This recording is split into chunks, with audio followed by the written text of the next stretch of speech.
Ito ang dapat nating abangan ngayong Biyernes September 6.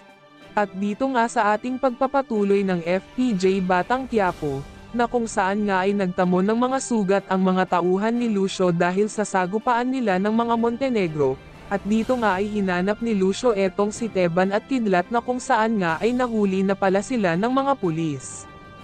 Nung nalaman ni Santino ang nangyari kay Marites ay pumunta agad etong si Santino sa ospital at inalam nga niya kung sino ang sumaksak sa kanyang inang si Marites.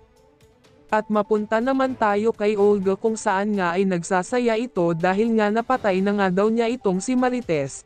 Ang hindi niya alam ay sinugod pala etong si Marites sa ospital, at sa pagkakataong iyon ay sinabi nga niya sa kanyang sarili na sunod-sunurin na nga daw niyang tatapusin ang mga pamilya ni Tanggol. At dito naman tayo sa mansyon ng mga Montenegro na kung saan tumawag nga ang kanyang inutusan na magmanman kay Marites at sinabi nga niya na sinugod si Marites sa hospital, kaya naman pumunta agad itong si Ramon sa ospital kung saan dinala itong si Marites, at laking gulat nga niya nung makita niya si Don Facundo sa silid ni Marites. At mapunta naman tayo kanila Tanggol, at dito nga ay namangha etong si Divina sa ginawa ni Tanggol dahil napapayag nga niya ang mga taong nakatira sa isla na magtrabaho sa kanila, kaya naman binigyan ito agad ni Divina si Apo Manuel ng pera, at sa mga sandaling iyon ay nagpaalam na nga itong si Tanggol na aalis na sila. At dito nga sa kanilang pag-alis ay nag-usap-usap ang mga tao na pinamumunuhan ni Apo Manuel at sinabi nga niya na napakabait na tao itong si Tanggol, nang dahil kay Tanggol ay magkakaroon na sila ng sariling bahay at lupa, kaya naman masayang-masaya ang mga ito dahil napadpad si Tanggol sa kanilang lugar.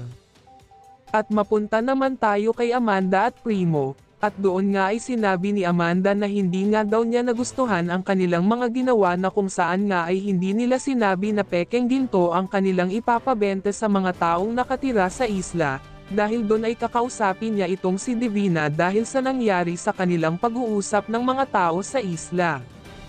At sa pagbalik nila Tanggol ay agad din naman niyang ipinaalam sa kanyang mga tropa na nakahanap na sila ng mga tao para magbenta sa kanilang mga ginto.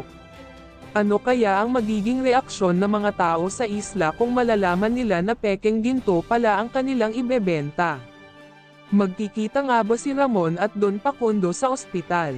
Yan ang dapat nating abangan sa mas lalong umiinit na mga eksena dito sa FPJ Batang Quiapo. Please like and subscribe our channel.